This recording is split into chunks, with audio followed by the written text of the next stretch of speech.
बराती कहिया तू जभी ससुराल कहिया तू जभी ससुराल।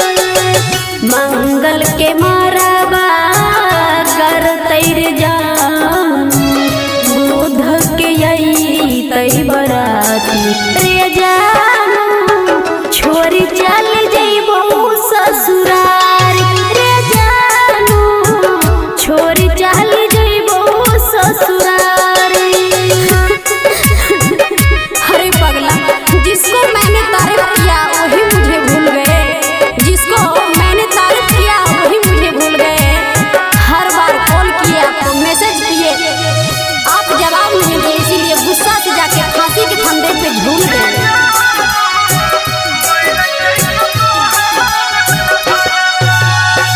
काठ के करे जवाब नहीं है रे जानू काठ के करे जवाब नहीं है रे जानू देख देख जीली है फोटोबा रे जानू कबाहू नहाई बहु भेटवा रे जानू कबाहू नहाई बहु भेटवा। खइबो जहरबा मेरा तो खबरबा टूट जइतो ही दिन कर जबा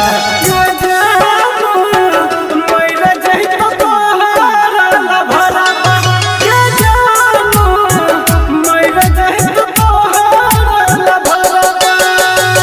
आप भले ही हमसे हैं दूर, आप भले ही हमसे हैं दूर, हम जानते हैं हरे पगला आप ही बनोगे मेरे मांग के सिंदूर, आप ही बनोगे मेरे मांग के सिंदूर।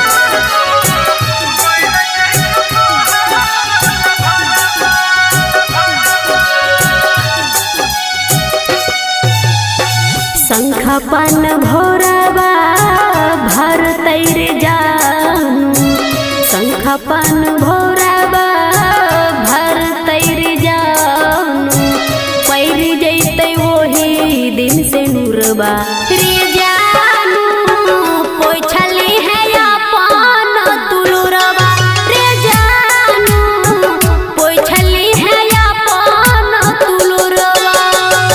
समझ तो सरबा के कमैले के जान तू तो भी तू पिया बहके तोरबा